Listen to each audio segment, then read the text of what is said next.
ভারতীয় ডাক বিভাগ সম্প্রতি পুরুলিয়ার এবং পূর্বে বিহারের প্রখ্যাত রাজনৈতিক নেতা দেবেন্দ্রনাথ মাহাতোর সম্মানে একটি বিশেষ কভার উদ্বোধন করেছে। উদ্বোধনী অনুষ্ঠানে উপস্থিত ছিলেন দেবেন্দ্রনাথ মাহাতোর পুত্র প্রাক্তন জালদা বিধায়ক নেপাল মাহাতো, পোস্টমাস্টার জেনারেল রিজু গাঙ্গুলি এবং পুরুলিয়া এসডিও নেপাল চন্দ্র মাহাতো। দেবেন্দ্রনাথ মাহাতো ছিলেন পশ্চিমবঙ্গের পুরুলিয়া জেলার একজন সম্মানিত রাজনৈতিক ব্যক্তিত্ব।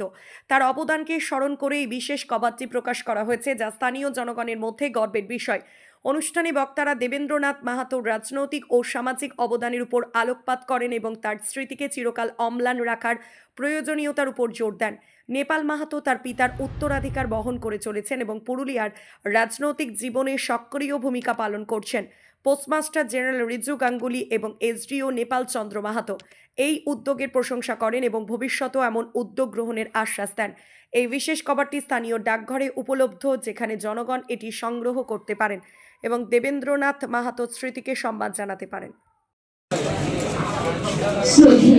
শ্রদ্ধেয় নেপাল মাহাতো মহাশয়ের স্পেশাল কভারটি রিলিজ হতে চলেছে।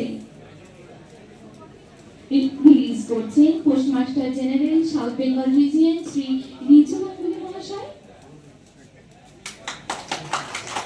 শ্রদ্ধেয় দেবেন মাহাতো মহাশয়ের সুপুত্র শ্রী নেপাল চন্দ্র মাহাতো মহাশয়।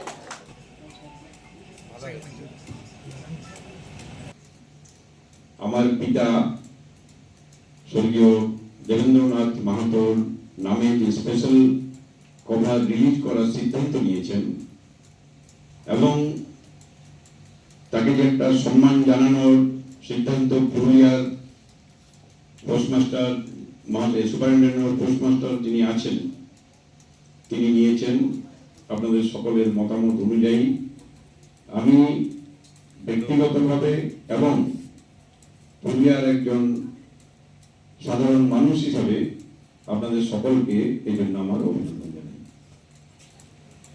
আজকে যে কথাটা এখানে উঠেছে সেটা হচ্ছে এই যে তিনি পুরুলিয়ার উপকার, আপনারা কিছু কিছু ইতিহাস বললেন, আমি একটু কিছু সংযোজন করে দিচ্ছি। প্রথম হচ্ছে তিনি স্বাধীনতার আগে নমিনেটেড এমএলএ ছিলেন। পরবর্তীকালে বিহারের যখন তিনি নির্বাচিত এমএলএ হন, বিহার সরকারের তিনি পার্লামেন্ট সেক্রেটারি ছিলেন, অর্থাৎ সেটা তখন স্টেট মিনিস্টার হিসাবে পরিগণিত হতো। তখন স্টেট মিনিস্টার বলে কিছু ছিল না, পার্লামেন্ট সেক্রেটারি বলা হতো।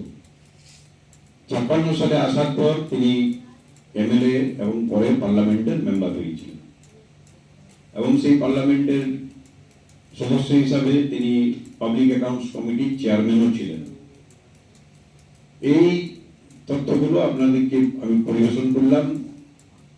তারা বললেন যে ডাক বিভাগ দেবেন মাহাতোকে সম্মান জানাচ্ছে।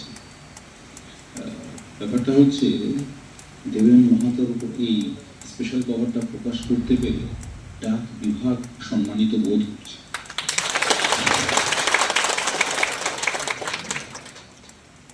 পুরুলিয়া একটা পিছিয়ে পড়া যায়, পশ্চিমবঙ্গের অন্য সব জায়গা থেকে এর ভূপ্রকৃতি, এর সংস্কৃতি, এর ভাষা আলাদা। যে কথাগুলো শ্রী নেপাল মাহাতো বললেন, এই অঞ্চলের জন্য যারা জীবনপাত করেছেন, যারা একে বাংলার একটি সমৃদ্ধ এবং উজ্জ্বল অংশ করে তোলার জন্য যথাসাধ্য করেছেন, তেমন কৃতি সন্তানদের, তেমন রত্নদের কথা খুবই দুঃখের সঙ্গে বলতে হয়, সেইভাবে অন্যদের সামনে, এমনকি আমাদের রাজ্যের অন্যদের সামনে তুলে ধরা হয় না।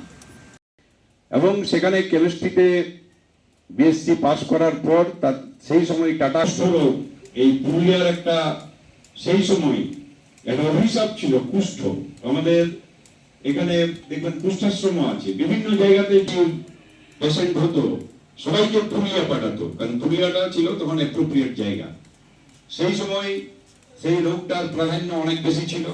সেই রোগটাকে নির্মূল করার জন্য দুদিক থেকে তিনি কাজ করেছিলেন।